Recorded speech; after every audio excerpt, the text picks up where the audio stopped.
하나님 말씀을 보겠습니다. 자, 빨리 보기 위해서 여러분 페이퍼에 나와 있으니까 보세요. 마태복음 6장 14절 부터 15절입니다. 다 같이 한 목소리 읽습니다. 너희가 사람의 잘못을 용서하면 너희 하늘 아버지께서도 너희 잘못을 용서하시려니와 너희가 사람의 잘못을 용서하지 아니하면 너희 아버지께서도 너희 잘못을 용서하지 아니하시리라. 다시 한번 읽습니다. 너희가 사람의 잘못을 용서하면 너희 하늘 아버지께서 너희 잘못을 용서하시려니와 너희가 사람의 잘못을 용서하지 아니하면 너희 아버지께서도 너희 잘못을 용서하지 아니하시리라. 할렐루야. 자, 영어 단어 중에서 가장 중요한 단어가 뭐라 그랬죠? 관계라 그랬습니다. 관계. 왜 관계가 중요하다 그랬죠? 관계는 뭐와 같다? 철로와 같다. 그래, 기차가 지나가려면 뭐가 필요하다? 내일인 철로가 있어야 된다는 거죠. 자, 그래서 이 관계는 지난주에 두 가지 관계가 있다 그랬습니다. 무슨 관계가 있다 그랬죠?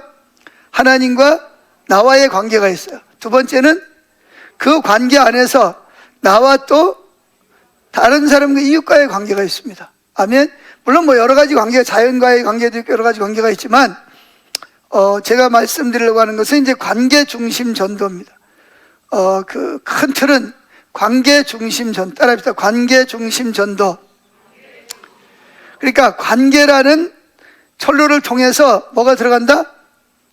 복음이신 예수 그리스도의 복음을 전할 수 있는 그런 통로가 열린다는 거죠. 아멘.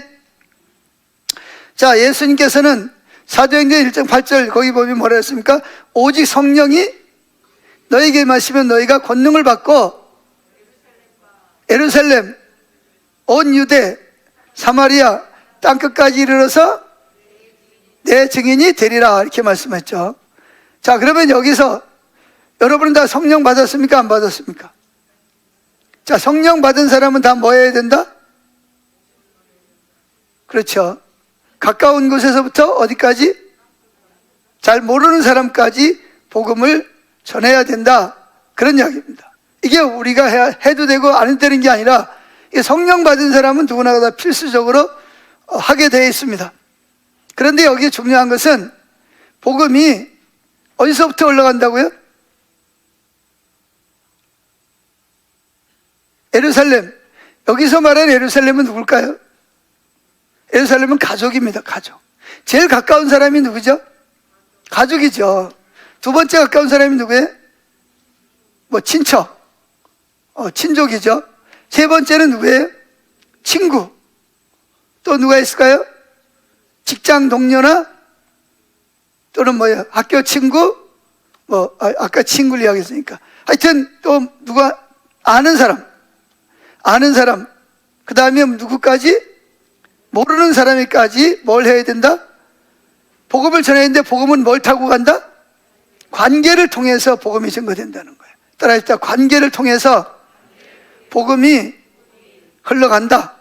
그러니까 관계가 안 되면 아예 복음을 전할 수가 없어요. 그리고 관계가 안 되는 사람한테 복음을 전해봐도 특수한 경우가 아니면 별로 복음이 잘 증거되기가 쉽지 않습니다, 여러분. 우리 교회도 목요일마다 우리 많은 분들이 자원해서 복음을 전하기 위해서 나가지만 사실은 이렇게 단순히 나가서 복음을 전했다 그래서 그 복음을 듣고 교회에 오는 사람은 거의 1, 2%나 0. 몇 %밖에 안 되죠. 거의 없어요. 그거 어떡하냐? 결국은 관계를 통해서 만나고 또 섬기고 또 섬기면서 결국은 어떻게 돼요? 복음이 증거돼서 교회로까지 오게 되죠. 대부분이 그렇게 돼서 복음이 증거되고 있다는 것입니다. 자, 그래서 오늘 첫째, 계획의 수립이 중요합니다. 성경에 보면 복음을 전한 사람들은 관계를 통해서 가까운 곳에서부터 멀리까지 복음이 증거된 걸 볼 수 있어요. 자, 예수님의 제자들이었던 안드레가 제일 먼저 예수님을 만나게 되죠. 원래 안드레는 세례 요한의 제자였어요. 근데 세례 요한이 예수님이 세상 죄를 지고 하는 하나님의 어린 양이다라는 복음을 듣고 예수님을 따라가기로 결정합니다. 예수를 만났어요. 예수를 만나자마자 이 안드레는 너무 가슴이 벅차고 기뻐서 제일 먼저 이 좋은 소식을 전한 사람이 누군지 아세요? 베드로죠. 베드로는 형제. 베드로가 형이고 안드레가 동생이란 말이에요. 그러니까 동생 입장에서 제일 먼저 예수를 만나고 나니까 이 좋은 소식을 누구에게 전할까? 누가 떠올랐을까요? 그래, 형에게 가서 전해야지. 그래서 제일 먼저 전한 사람이 누구냐면 베드로에게 전해서 내가 메시아를 만났어. 너 예수님 만나러 가자. 그래가지고 베드로가 예수를 만나서 나중에 오히려 동생보다 더 예수님을 적극적으로 따라다니는 사람이 됐죠. 그런가 하면 빌립이라는 예수님의 제자는 예수님을 만나자마자 누구에게 갔을까요? 나다나엘이라는 친구에게 갔습니다. 나다나엘이 가서 야, 내가 메시아를 만나서 우리가 기다리던 메시아가 왔어. 막 흥분해가지고 막 그러는데 나다나엘은 그래? 그 사람이 어디 사람인데? 갈릴리 나사렛 사람이야. 에이, 갈릴리 나사렛에서 무슨 선지자가 나오냐? 야, 성경에 봐라. 베들레헴에 메시아가 온다 그랬지. 어떻게 갈릴리 나사렛에서 메시아가 오냐? 거절했어요. 근데 이 친구는 자기 친한 친구를 포기할 수가 없어요. 자기가 말이 짧아. 오히려 나다나엘이 말을 잘해. 그러니까 할 말이 없어. 그러니까 뭐라 그러냐? 야, 그래도 꼭 와봐. 와보면 네가 달라질 거야. 그래서 결국은 끌고 어떻게 합니까? 예수님에게로 오지요. 자, 그런가 하면 요한복음 3장에 보면 우물가에 여인이 있어요. 이 여인은 남편을 5번째 갈아치우고 6번째 남자랑 사는 사람이에요. 그래서 사람들이 많이 물길로 오는 시간에는 물길로 안 와. 그거 언제 오냐? 뜨거운 정오쯤인 돼가지고 물동이를 일고 물을 일고. 왜? 다른 사람 눈을 피하기 위해서. 그런데 누굴 만났죠? 예수를 만났어요. 너무 막 그냥 흥분이 되는 거야. 그래서 이 우물가 여인이 물동 뭐하러 왔죠 지금? 물길로 왔어. 근데 물동이를 버려두고 어디로 가요? 마을로 들어가서 마을 사람들에게, 거기는 뭐 자기 부모도 있을 것이고 친구도 있을 거고 친척도 있을 거예요. 가가지고 막 그냥 전하는 거예요. 막 그 사람들이 나에 대해서 비난하든 말든 너무 막 좋으니까 내가 메시아를 만났다고 와보라고. 그래가지고 그 마을 사람들이 다 어떻게 했어요?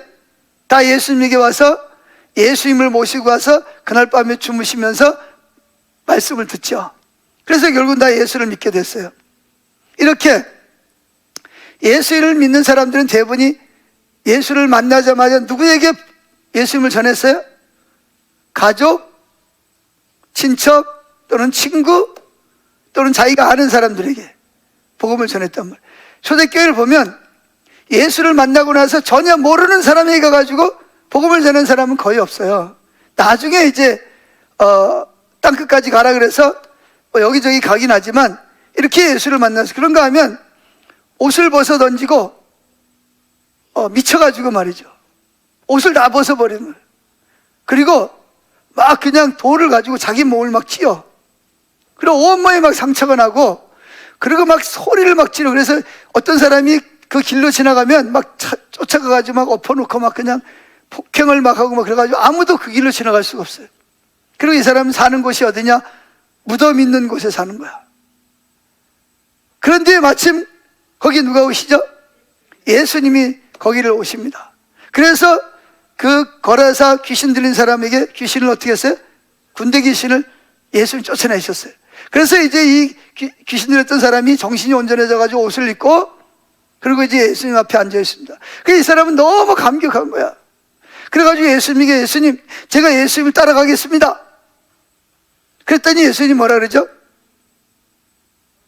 너는 먼저 집으로 가서 내가 어떻게 나를 만나서 네가 귀신 쫓겨나가고 하나님이 큰일 하셨는지를 내 가족들에게 먼저 뭐 해라? 전하라. 돌려보냈습니다. 자, 이렇게 예수님께서는 이 기쁜 소식을 누구에게서부터? 가까운 데 있는 사람에서부터 이렇게 복음을 전하고, 그래서 뭐랬어요? 예루살렘과 온 유대와 사마리아와 땅끝까지 이르러서 내 증인들아, 복음을 전하라고 말씀하신 거예요. 그래서 이 사도 바울도 보면, 사도 바울도 복음을 전하러 애국에 나갔을 때 어디로 제일 먼저 갔죠? 회당, 유대인들이 모여서 모여있는 같은 동족, 같은 동질성을 가지고 있는 그 사람들이 가가지고 먼저 예수님의 복음을 전했어요. 그리고 그들이 거절할 때 어디로 갔냐?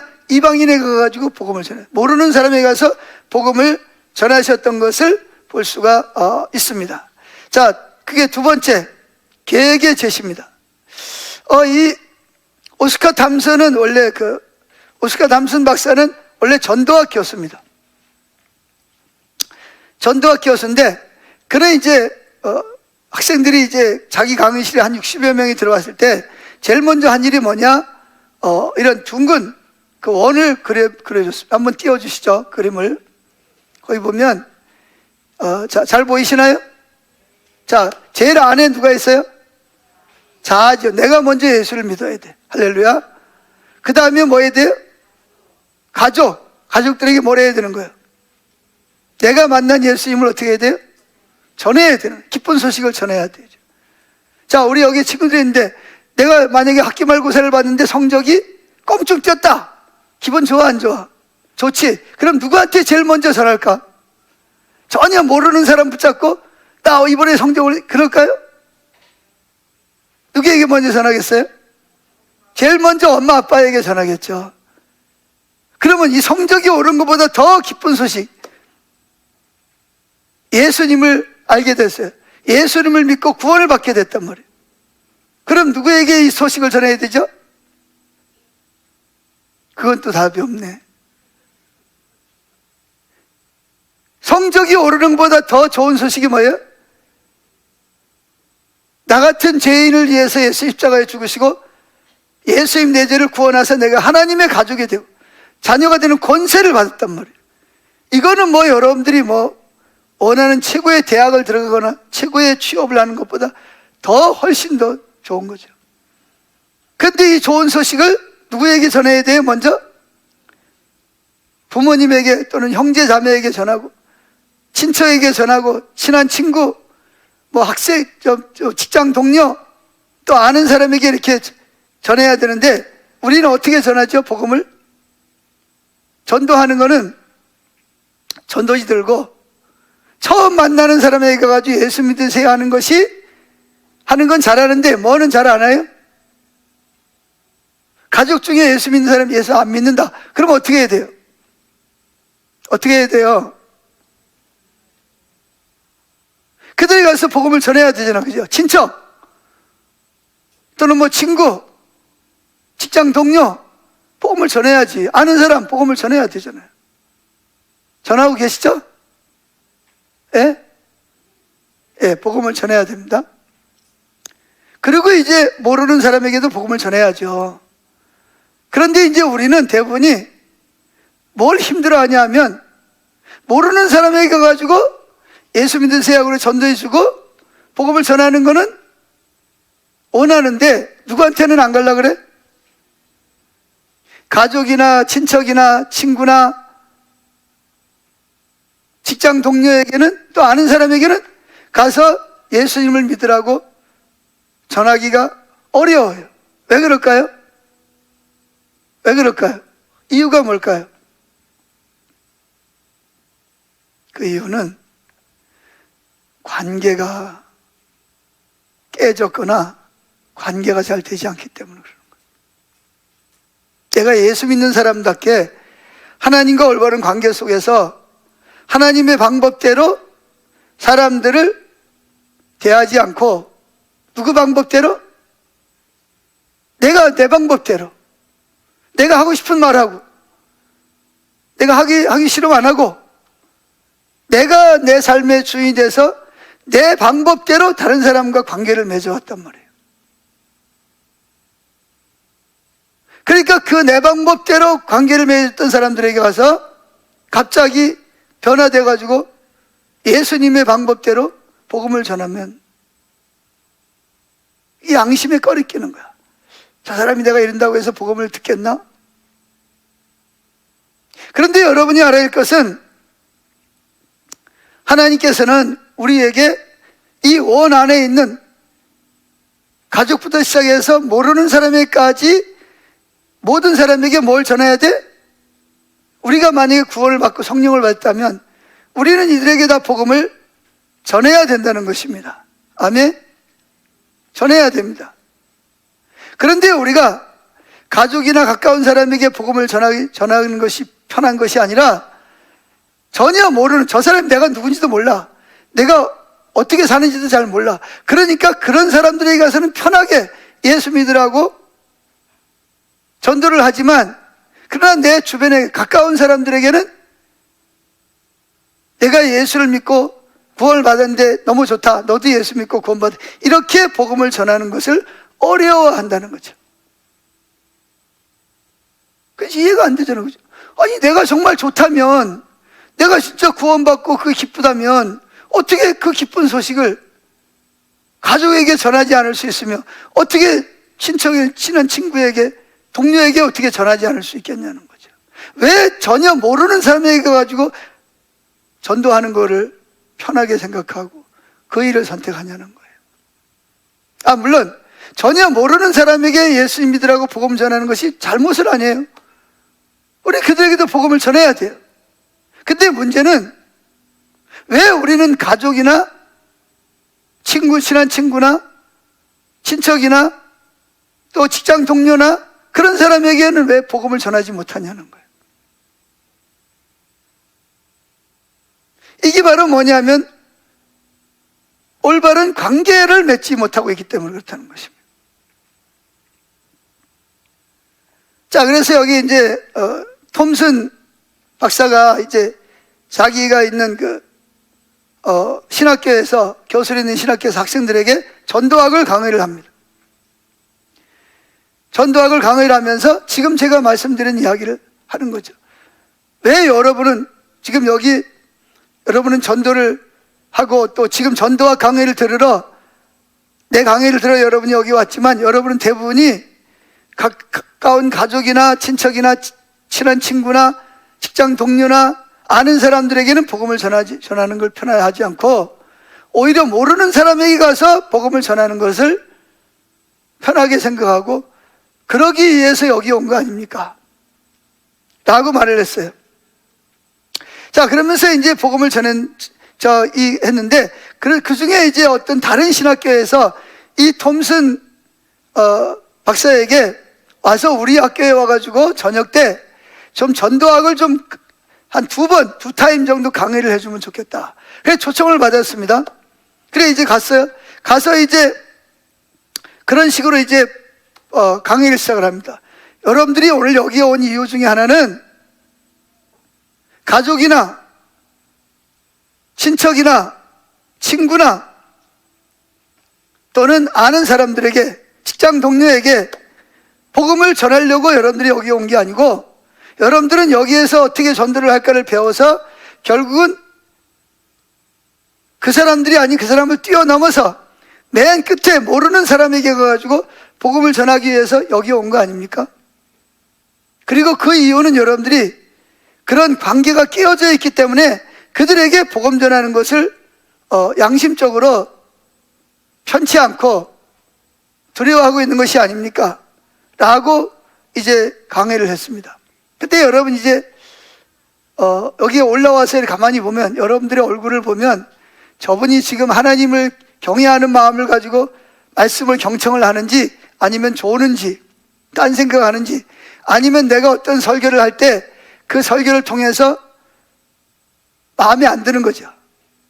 그래가지고 얼굴이 찌그러지거나 울그락불그락 하는 것이 대부분이 다 알 수가 있습니다.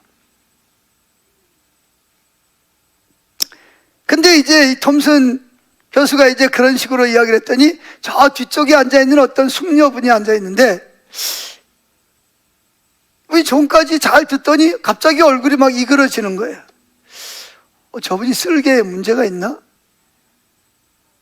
근데 그런 것 같진 않고 분명히 자기가 이야기한 것 때문에 마음이 상한 것 같아. 그래도 여전히 그냥 강의를 해나갑니다. 근데 이분이 갑자기 뒤에 앉아가지고 강의를 듣다 말고 후다닥 하고 그냥 밖으로 뛰어나가 버린. 아, 저분이 다음에는 안 오시겠구나. 다음 주에는 안 오겠구나. 아, 마음이 상한가 보다. 그렇게 이제 생각을 하고 있었어요. 그런데 이제 그 다음 주에 또 가서 강의를 하는데 그 숙녀분이 안 올 줄 알았는데 오히려 앞자리에 와가지고 톰슨 교수가 들어오니까 교수님 반갑습니다. 그러면서 오히려 톰슨 교수를 반갑게 맞이하면서 뭐라 그러냐, 톰슨 교수님 강의 끝난 다음에 꼭 제 이야기를 좀 들어주셨으면 좋겠습니다. 이게 뭔가 얼굴이 좀 달라졌어. 전에는 소태 씹은 얼굴을 하고 기분 나빠가 중간에 나가버렸는데 오늘은 굉장히 뭔가 밝고 뭔가 활기찬 모습을 가지고 와서 이 톰슨 교수 보고 강의 끝난 다음에 자기 이야기를 좀 들어달라는. 그래서 이제 강의 끝났어요. 강의 끝났는데 이제 그 숙녀가 이렇게 말을 합니다. 교수님, 지난주에 교수님이 하신 말씀이 내 마음에 상처를 준 거 아세요? 그때 이제 교수가 이미 벌써 알고는 있지만, 그래요? 왜 상처를 받았을까요? 그랬더니 이제 이분이 하는 얘기가 뭐라 했냐. 교수님, 저는 지금 교수님 그랬잖아요. 가족, 친척, 친한 친구, 직장 동료, 아는 사람, 그들을 뛰어넘어서 X 전혀 모르는 사람에게 복음을 전하려고 여러분이 여기 와서 지금 전도와 강의 듣는 거 아니냐? 그 이야기를 듣는 순간 내 마음이 상했어요. 그런데 그래서 화가 나가지고 마치 이렇게 숨긴 거를 들킨 것처럼 그런 마음이 들어서 밖으로 뛰어나갔는데 바로 성령이 역사를 하셨어요. 저에게 성령이 깨닫게 하셨습니다. 저는 지금 남편과의 관계도 깨지고 두 아들과의 관계도 깨지고 그래가지고 저는 집을 나와서 지금 다른 데 살고 있는데 성령이 역사하셨습니다. 그래서 왜 관계가 나빠졌을까? 지금까지는 남편이 잘못했고 두 아들이 잘못해서 관계가 깨졌다고 생각을 했는데 성령이 비춰주는데 가만히 생각을 해보니까 남편과의 관계에서도 내가 잘못됐다는. 뭐가 잘못됐습니까? 그랬더니 이제 교수님 그랬잖아요. 하나님과의 올바른 관계 가운데서 그 관계 가운데서 다른 사람과도 관계를 맺어야 된다고 말씀하셨잖아요. 그리고 먼저 다른 사람과 관계를 맺기 전에 먼저 예수님을 나의 주권자로, 주인으로 들어가야 된다고 말씀했잖아요. 근데 저는 예수를 믿었지만 내가 하고 싶은 대로, 내가 주인이 돼서 내가 하고 싶은 대로 가족들에게 이야기하고 가족들과 관계를 맺어서 결국은 저들이 잘못한 게 아니고 가만히 생각을 해보니까 내가 하나님의 주권에 들어가서 하나님의 방법대로 남편과의 관계를 하고 하나님의 방법대로 두 아들들하고 관계를 맺지 않았기 때문에 결국은 내 잘못임을 깨닫게 되었습니다. 그러면서 이제 막 우는 거예요. 그래서 이 여인은 하나님께서 날 보고 가정으로 돌아가는가 보다. 그래서 이제 가정으로 어떻게 했어요? 돌아가기로 결단했다는 거예요. 그러면서 이제 여기 보세요. 지번을 보면 그 중간에 보면 이렇게 말합니다. 내가 가족들과 화목하기 위해서 나는 먼저 예수들을 주인으로 모시기 위해 주님의 권위에 복종하며 주님의 조건들이 어떤 것이든 받아들이고 예수님을 주인으로 수락합니다. 그리고 가족들과 관계를 맺을 때도 내가 주인이 돼서 내 방법대로 관계를 맺는 것이 아니라 하나님의 방법대로, 원하는 방법대로 내 생각을 내려놓고 내가 원하는 방법을 내려놓고 하나님이 말씀하신 방법대로 남편과의 관계, 두 아들들과의 관계를 맺기로 결단했습니다. 그리고 하나님 말씀대로 순종하기로 했습니다. 박사님도 아시겠죠? 박사님은 나의 모든 것을 포기하지 않은 채로 하나님 앞에 나갈 수 없다고 하셨습니다. 그래서 나의 모든 조건들을 포기하고 하나님의 권위와 조건들을 받아들이고 주님의 조건과 방법으로 하나님께 나아가기로 했습니다. 그러자 이제 톰슨 박사가 말합니다. 당신이 아시겠죠? 당신의 방법으로는 결코 가족이나 이웃이나 친구나 아는 사람들과 회복된 관계를 가질 수 없습니다. 그리고 그 관계를 지속적으로 이어갈 수가 없습니다. 왜냐하면 예수 그리스도만이 우리의 화해자입니다. 이 말은 예수 그리스도만이 우리의 화해자라는 말이 무슨 뜻이죠? 우리는 하나님과 관계를 맺으려면 하나님은 위에 계시고 나는 밑에 있잖아요. 내가 하나님의 주권에 들어가려면 어떻게 해야 되죠? 많은 사람들이 하나님과 관계를 못 맺는 이유 중에 하나가 뭐냐면 자기 방법, 자기 조건, 자기가 하고 싶은 거를 전혀 포기하지 않습니다. 그거는요, 예수를 믿겠다고 하는 게 아니에요. 입으로는 주여 주여 하지만 실제로 주인은 누구예요? 내 삶의 주인 누구예요? 나지요. 그 사람의 특징은 뭐냐 하면 다른 사람과 관계를 맺을 때도, 부부 관계를 맺을 때도 하나님께서 아내는 남편을 이렇게 하고 남편은 아내를 이렇게 하라. 그러면 뭐 어떻게 돼요? 내 방법과 내 조건을 내려놓고 하나님이 말씀하신 방법과 조건대로 아내를 대하고 남편을 대해야 되잖아요. 맞습니까? 맞아요, 안 맞아요? 그게 예수님이 나의 주인 되는 삶이지. 그런데 아내나 남편이나 똑같이 누구 방법대로? 절대로 나를 포기하지 않고 내가 하고 싶은 대로 남편에게 말하고, 남편도 자기 하고 싶은 대로 아내에게 대하고, 부모도 자녀들에게 감정이 나면 감정 나는 대로, 화나면 화나는 대로 자녀들하고 대화를 하는 거죠. 그러면 자연히 뭐가 되겠어요? 관계가 좋게 되겠어요? 깨지겠어요? 자녀들도 부모를 대할 때도 마찬가지지. 자기 생각을 내려놓고 하나님이 원하시는 방법을 따라 자녀가 부모를 대해야 되는데 그러지 않고 자기 방법대로 또 하는 거예요. 그러니까 예수를 믿지만 관계들이 다 뭐해져 있어요 지금? 다 깨져 있다는 거예요. 그러면서 우리는 나와가지고 입으로 주여 주여 하고 주님을 찬양한다고 그래. 그럼 주님은 뭐라 그럴까요? 야, 너 나 찬양하는 것도 좋아, 헌금하는 것도 좋아, 봉사하는 것도 좋은데 내가 원하는 거는 먼저 가서 뭐하고? 다른 사람하고 뭐하고 와? 화해하고 와. 화해하려면 어떻게 해야 돼요? 난 화해하고 싶어요, 안 하고 싶어요? 네가 나한테 화해를 해야지. 나는 여전히 내 방법 가지고, 상대방이 나한테 하나님 방법으로 오기를 원해. 근데 나는 내 방법으로 다른 사람을 대해.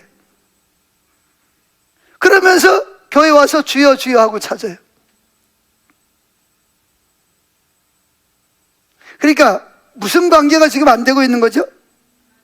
하나님과 나와의 관계가 지금 안 되고 있는 거예요. 그러면서 누구와 관계를 맺겠다고요? 다른 사람과 관계를 맺으려고 하는 거예요. 그것도 누구 방법으로? 내 조건을 그대로 가지고. 상대방 보고 내 조건을 수용하라는 거죠. 여러분, 하나님도 여러분의 조건과 여러분의 방법을 가지고 하나님 앞에 나오면 하나님 뭐예요? 너 나 예배하러 왔지? 그래, 너 참 좋다, 고마운데 나는 네가 먼저 뭐하고 하길 원해? 형제들이나 자매들에게 혹시 원망 들을 만한 일이 생각나거든? 먼저,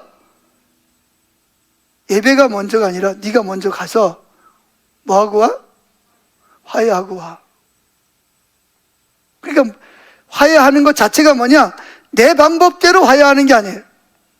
주님과의 관계 속에서 주님, 내가 어떻게 이분과 화해를 해야 됩니까? 내가 어떻게 이분에게 말하기를 원하십니까? 자기 생각을 내려놓고 자기 조건들을 내려놓고 하나님의 조건을 따라서 뭐 해야 돼요? 관계를 맺어야 진정한 그 관계가 오래가고 그 관계를 통해서 뭐예요? 하나님과 관계가 잘 되고 있다는 것을 열매로 나타낼 수가 있는 거예요. 그래서 이 숙녀가 중요한 것이 뭐죠? 가정으로 돌아가기 전에, 가정 식구들과 먼저 화해하기 전에 뭐부터 했어요? 하나님과의 관계가 깨진 것을 깨닫고 하나님 앞에 뭐예요? 내가 입으로는 주여 주여 했지만 실제로는 내 방법대로 주여 주여 하고 하나님과 관계를 맺으려고 했다는 거죠. 그러다 보니까 가족들과의 관계도 깨지고 다 관계가 깨지고 하나님과의 관계도 깨지고 그래서 그걸 성령이 깨닫게 하셔서 교수님을 통해서, 그래서 그것을 내려놓고 이제 누구 방법대로? 평소에 하던 내 방법이 아니라 하나님의 방법대로 남편을 어떻게 하라? 존경하라 그랬으니까. 존경스럽지 않으니까 싸우겠죠. 그런데 하나님의 방법은 뭐예요? 존경하라는 거예요. 그럼 어떻게 돼요? 내가 보기에 내 남편이 존경스럽지 않지만 하나님의 방법은 존경하라 그러니까 남편의 좋은 점을 보고 존경하는 마음을 달라고 기도하고 남편과 관계를 맺는 거죠. 그리고 두 아들과의 관계에서도 내가 엄마니까 넌 내 말 무조건 들어야 돼, 이게 아니고 뭐예요? 하나님, 내가 우리 두 아들과 어떻게 관계를 맺어야 됩니까? 그렇게 해서 자기 생각을 내려놓고 두 자녀와 관계를 맺고 그래서 화해를 했다는 거예요. 할렐루야. 여러분 잘 기억하셔야 됩니다. 우리는 다 다른 사람과 좋은 관계를 맺고 특별히 하나님과 좋은 관계를 맺기를 원하는데 우리는 여전히 자기 방법대로 하나님의 조건을 받아들이지 않고 자기 조건을 하나님께 들여미는 거예요. 그러면서 하나님과 관계를 맺겠다고 하는 것이고, 그러니까 다른 이웃과 부부지간이나 친척간이나 그런 관계를 맺을 때도 하나님과 관계 속에서 하나님, 제가 어떻게 이분과 관계를 맺어야 됩니까? 아내에게 돼야 되고 남편에게 돼야 되고 자녀에게 돼야 되고 부모에게 돼야 됩니까? 이렇게 하나님과 관계 가운데서 관계를 맺으려고 그러는 것이 아니라 그때그때마다 내 기분에 따라서 내 감정에 따라서 관계를 맺으려고 하다 보니까 대부분의 관계가 깨져 있는 상태죠. 깨진 상태에서 무슨 복음을 전하겠어요? 무슨 예수님을 전하겠어요? 복음이 안 들어갈 거 뻔히 알죠. 그러니까 아예 복음도 안 전해. 그러니까 누가 편하냐? 내가 어떻게 사는지 모르는 사람들에겐 편해. 나도 당신을 모르고 당신도 나를 모르니까. 그때 복음을 안 전할 수는 없으니까 그 사람들이 가가지고 예수 믿으세요.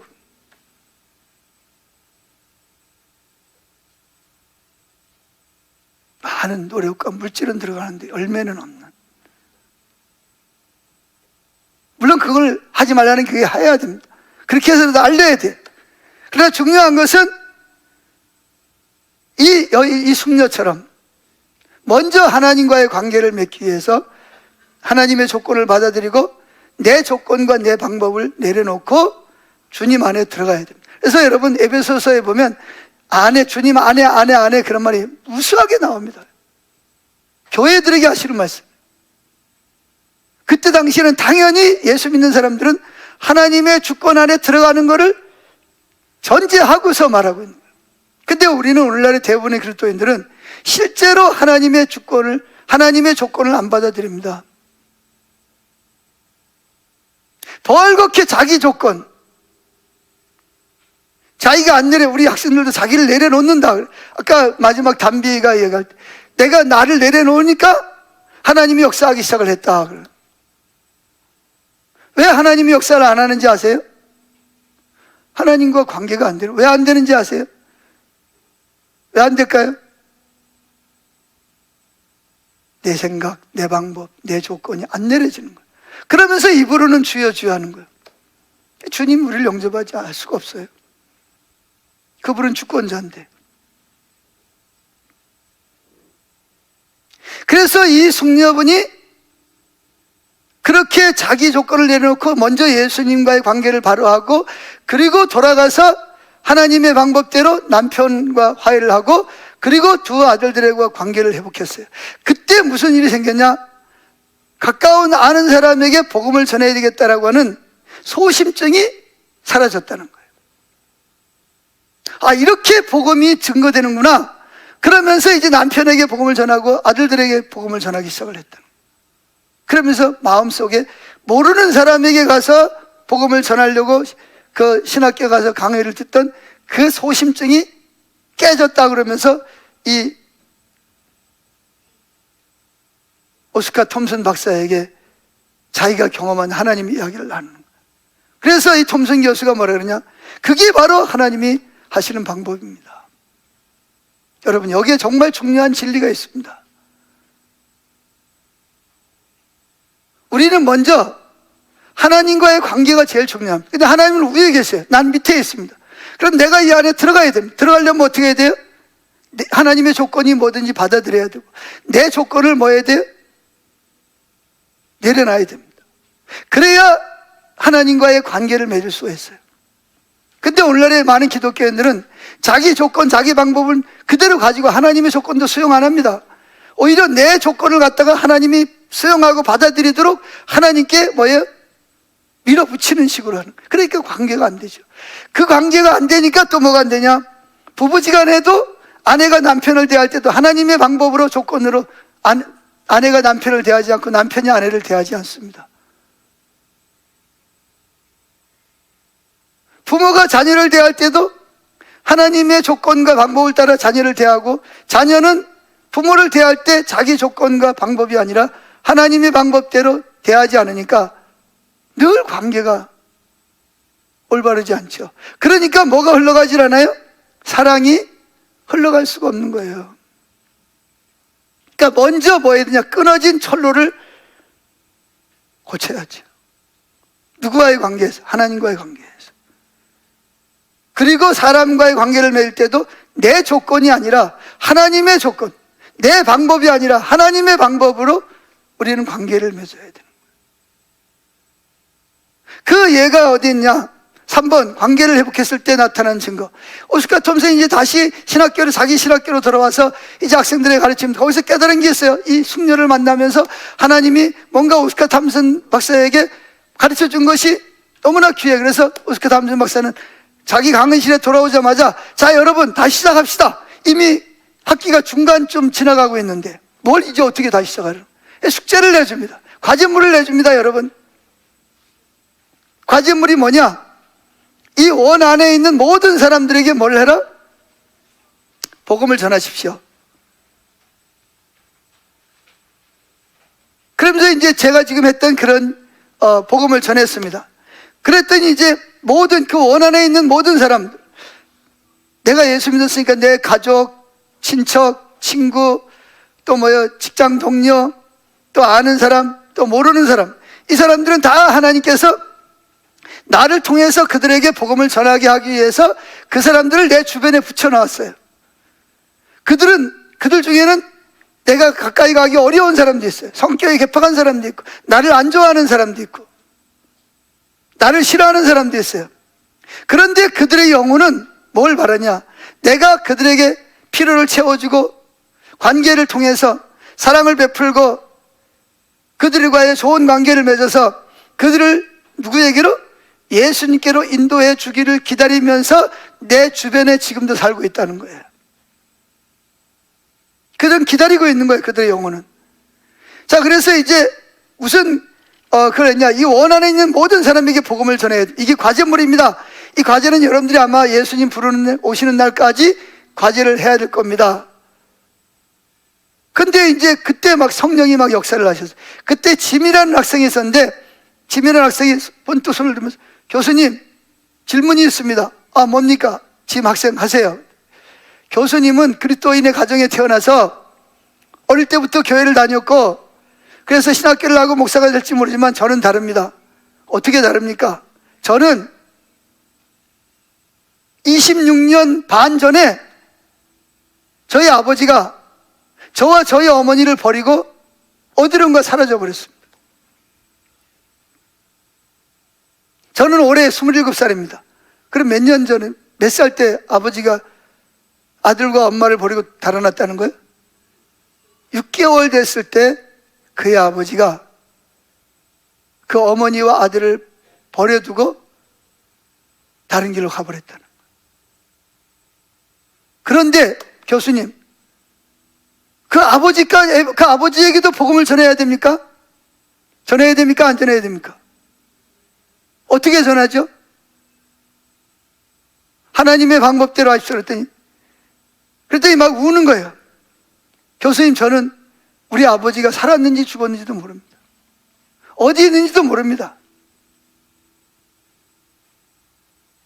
근데 어떻게 그 아버지를, 그러면서 막 속에서 막 분노가 막 치밀어 오르는 거예요. 막 자기 6개월 된 자기를 버리고, 엄마와 자기를 버리고 와서 얼마나 똥 빠지게 정말 고생을 하면서 여기까지 왔는데, 그를 사랑의 관계를 맺고, 저 관계를 맺고 그에게 사랑인 복음을 전하라니. 막 치밀하는 청년이 화가 막 치밀어.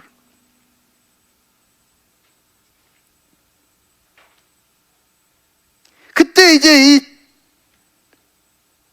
토마스 교수가, 톰슨 교수가 칠판 쪽으로 깜짝 놀랐어요. 자기도 상상을 못한 일이 벌어지는 거예요. 자기 학생 가운데서 그런 일이 있다는. 돌아섰어요. 기도합니다. 하나님 어떻게 해요? 도와주세요. 저를 통해서 이 짐에게 사랑을 나타내주세요. 꼭 필요합니다. 기도를 했어요. 그때 이 교수님에게 딱 떠오르는 성경 구절이 뭐냐? 오늘 우리가 읽은 말씀, 마태복음 6장 14절 15절. 그 내용이 뭐죠? 뭐예요? 어떤 사람이 나에게 잘못한 걸 어떻게 하면? 용서하면 하나님도 내가 잘못을 용서해 주시고, 만약에 어떤 사람이 나한테 잘못한 걸 용서하지 않으면 하나님도 나의 죄를, 잘못을 용서해 주지 않을 것이라는 말이에요. 그 위에 12절에 보면 무슨 말이 나와 있어요? 성경을 보면 주님 가르친 기도에 이런 내용이 있어요. 따라합시다. 우리가 우리에게 죄 지은 자를 사하여 준 것 같이 우리의 죄를 사하여 주옵시고. 누가 먼저 우리를, 내가 어떻게 해야 된다고 내 죄가 용서받기 위해서? 나에게 죄를 지은 사람을 용서한 것 같이 나의 죄를 용서해 달라고 기도하는 거예요. 아멘. 그래서 이제 그때 막 성령이 막 그 기도를 들으시고 역사하기 시작을 했습니다. 그래서 이제 톰슨 교수가 그 말씀을 하면서, 만약에 지금 당신을 26년 반년 전에 당신을 버린 아버지를 용서하지 못한다면 하나님도 당신을 뭐하지 못할 거다? 용서하는데 큰 어려움이 있을 겁니다. 자, 여러분은 다 죄 용서받기를 원하십니까? 아니면 여러분의 죄가 계속 그냥 있기를 원하십니까? 그럼 우리는 어떻게 해야 돼요? 나에게 죄를 지은 사람들을 뭐 해야 된다? 용서해야 된다는 거예요. 할렐루야. 이게 쉬운 문제가 아니죠. 이게 정말 어려운 문제가 있을 수 있습니다. 그래서 톰슨 박사가 그 친구에게, 짐이라는 친구에게, 당신이 만약에 당신 아버지를 용서하지 못한다면 당신과 나도 하나님께서 용서받는데, 하나님이 우리를 용서하는데 큰 어려움이 있을 겁니다. 그러면서 이제 거기 60여 명의 학생들이 짐을 위해서 기도했겠죠. 그때 이제 짐이라는 학생이 울면서 뭐라 그러냐 알았습니다. 근데 이게 잘 안 돼요. 그러니까 이제 그럼 아버지가 어디인지도 모르고 살았는지 죽었는지 못 들었는데 어떡합니까? 그랬더니 이제 톰슨 박사가 기도하면서 그런 말을 합니다. 아버지가 살았냐 죽었냐 그게 중요한 게 아닙니다. 하나님 앞에 중요한 건 당신의 마음의 자세입니다. 당신의 마음의 진심으로 26년 반 전에 나를 버리고 가는 아버지를 예수님이 나의 죄를 용서하신 같이 나도 그를 용서하느냐 안 하느냐, 마음의 자세가 중요한 거지 아버지가 살았냐 죽었냐가 어디 있느냐가 중요하지 않습니다. 그러자 이제 이 짐이 울면서 알았다고, 하나님 교수님 말씀을 알았다고, 그대로 순종하겠다고. 그래서 이제 톰슨 박사는 강의를 중단하고 학생들을 다 모았어요. 짐을 위해서 기도합니다. 성령님이 짐이 마음 중심에서부터 자기를 26년 전에 버리고 간 그 아버지를 용서하기로 마음에 결단했는데 성령님이 도와주셔야 이 마음이 변하지 않고 계속될 수 있도록 하나님 그러면서 기도했어요. 하나님 영광이 막 임하고 막 그랬죠. 자, 그리고 이제 수주가 지났습니다. 이제 이 톰슨 교수가 강의하러 들어갔는데 갑자기 짐이라는 학생이 막 뛰어오면서 막 헐떡이면서 교수님 할 말이 있습니다. 무슨 이야기인지 아세요? 근데 교수는 벌써 몇 주가 지나다 보니까 이 짐의 학생의 그 이야기를 이게 잊어버렸는지 생각이 잘 안 나는 거예요. 근데 이 학생이 뭐라 그러냐면 어제 제가 전화를 2통을 받았습니다.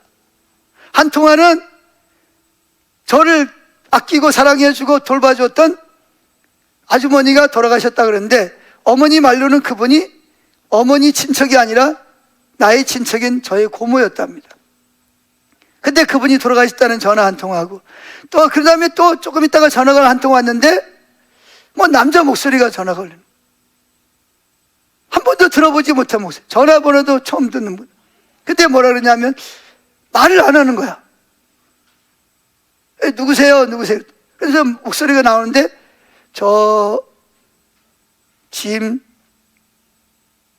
내가 그 아빠인데, 아빠라고 불릴 자격이 없겠지만, 근데 가만히 보니까 누구요? 26년 반 전에 자기를 버리고 온 아버지가 전화를 한 거예요. 그러면서 하는 말이 뭐라 그러냐면 이렇게 말을 합니다. 내가 사우스 웨스턴 신학대학교에서 공부하고 목회 사역을 준비하고 있다는 소식을 들었다. 그런데 최근에, 그러니까 얼마 안 된 거예요. 최근에 나도 예수님께 나의 삶을 드렸다면 너도 기뻐하겠지? 너는 나의 잘못에 대해서 내가 너를 아버지로서 너와 너의 어머니를 버린 것에 대해서 용서해 줄 수 있겠니? 용서를 구하는 거예요. 그러는 것이에요. 지금은 너무나 놀란 거예요. 그냥 단순히 아버지, 그냥 의지를 동원해서 그냥 아버지를 용서하기로 결단하고, 그리고 그를 축복하고 기도했는데 갑자기 진짜 아버지한테 26년 반 만에 전화가 온 거예요. 그러면서 뭐라 그러냐면 자기도 얼마 전에, 그러니까 시간을 따져보면 언제예요? 짐이 아버지를 뭐 하기로? 용서하기로 작정한 그 기간 동안에 누군가가 아버지에게 예수님을 전했고, 예수님이 그 삶에 들어가서 아버지가 자기 삶을 아버지께 드리기로 작정한 거예요. 이게 얼마나 극적으로 하나님 역사를 하시는 일입니까? 그러면서 이제 이 짐은 한참 울다가 이미 아버지를 용서하기로 했으니까 1시간 정도 전화를 했다. 근데 아버지가 맨 마지막에 뭐라 그러냐면, 아들아, 내가 5월 달에 졸업하는데 내가 좀 졸업식에 참석해도 괜찮겠니? 그랬다는 거야. 그래가지고 막 신나가지고 막 그냥 학생들한테서 막 자기가 하나님 행하신 일을 막 나누는 거예요. 자, 그 해 이제 5월이 됐습니다. 졸업 시즌이 됐어요. 이제 다 졸업 가운을 입고 이제 그 졸업식 행렬에 이제 들어가 있는데, 갑자기 짐이 오더니, 교수님, 저 잠깐 보시죠. 그러면서 끌고 가는 거예요. 그러니까 근데 저기 가서 보니까 어떤 기자 딸막한 어떤 남자가 서 있는데, 그 남자가 안경 너머로 이 두 사람을 쳐다보고 있는 거예요. 그때 이제 짐이 뭐라 그러죠? 교수님, 제가 그때 말씀드렸던 우리 아버지십니다. 그러니까 아버지에게는 아버지, 제가 말씀드린 교수입니다. 그래서 뭐예요? 그 졸업식장에서 세 사람이 끌어안고 서로 즐거워했습니다. 자, 여러분, 이렇게 하나님의 이 복음이 이렇게 관계를 통해서 흘러가는 거죠. 자, 그런데 여기에서 이제 중요한 것이 있습니다.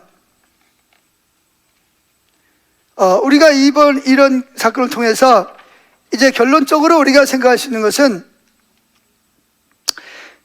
여러분과 여러분의 그 동심원 안에 있는 모든 사람들에게 뭘 전해야 된다? 우리는 복음을 전해야 됩니다. 그 복음을 전하려면 뭐부터 해야 된다? 관계를 맺어야 된다. 근데 관계를 누구의 방법으로 맺어야 된다? 우리는 사람과 관계를 맺기 전에 누구와 관계가 더 중요하다? 하나님과의 관계가 더 중요한 거예요. 하나님과 관계를 맺으려면 어떻게 해야 된다?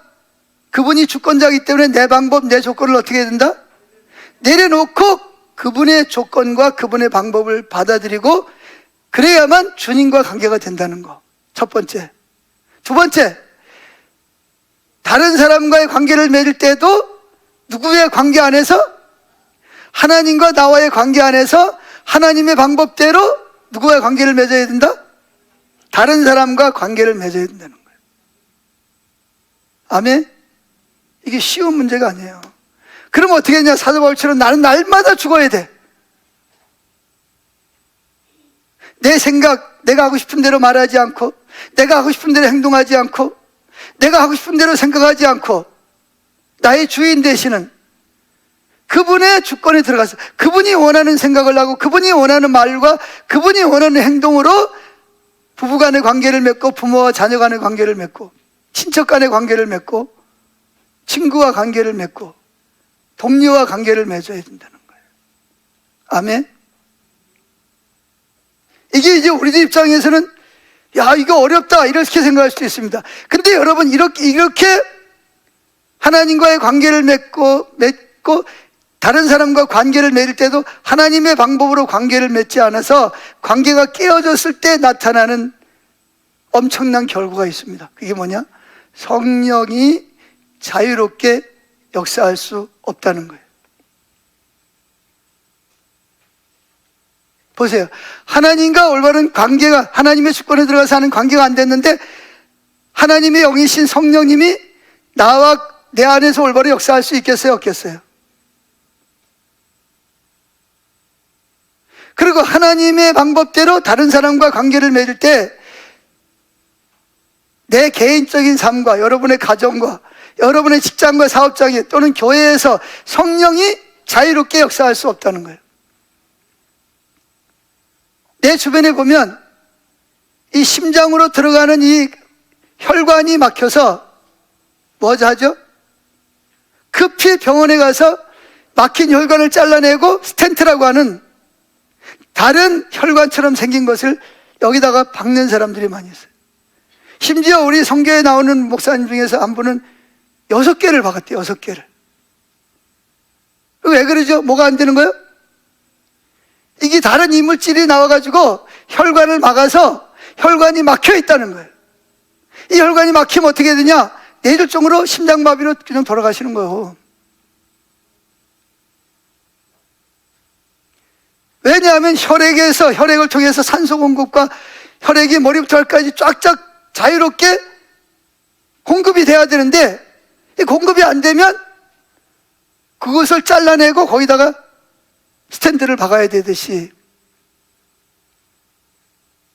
성령께서 저와 여러분의 삶에서 자유롭게 역사하셔야 되는데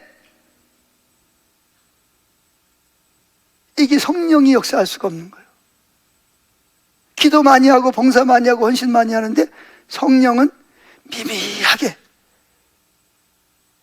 그냥 피가 그냥 죽지 않을 만큼 억지로 그걸 관을 뚫고 그냥 조금씩 흘러가듯이 그렇게 성령이 제한된다는 거죠. 예수님이 말씀했습니다. 다 내게로 오라. 그러면 생수의 강이 너희 배에서 흘러넘치리라. 이게 뭐죠? 성령께서 자유롭게 역사할 거라는. 근데 조건이 뭐 내게로 오라는 거예요. 내게로 오라는 말이 무슨 말이냐? 내 조건, 내 방법, 내 수단 내려놓고 하나님의 조건, 하나님의 방법을 수용하고 받아들이는 사람만 주님 앞에 올 수 있고 주님과 올바른 관계를 맺을 수 있다는 거예요. 그 주님과의 관계 속에서 다른 사람과의 관계를 맺을 때 비로소 성령이 우로, 옆으로, 밑으로 쫙쫙쫙쫙 성령이 자유롭게 역사하시는 거예요.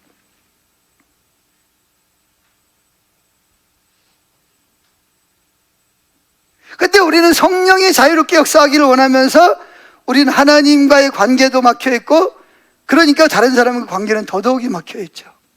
그 어떻게 이걸 뚫냐? 어떻게 이걸 해결하냐?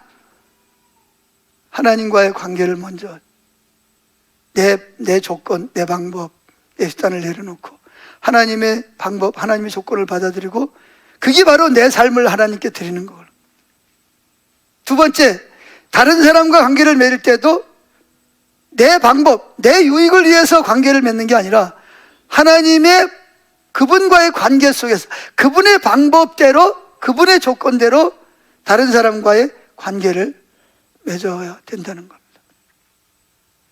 그럴 때 성령이 우리 안에 있는 그 혈관의 피가 쫙쫙 온몸으로 돌아가면서 몸이 건강하게 잘 움직이듯이 여러분들이 하나님과 성령이 여러분 안에서 자유롭게 운행하시고 역사하시는 놀라운 역사가 일어난다는 겁니다. 아멘. 다 눈을 감으시죠.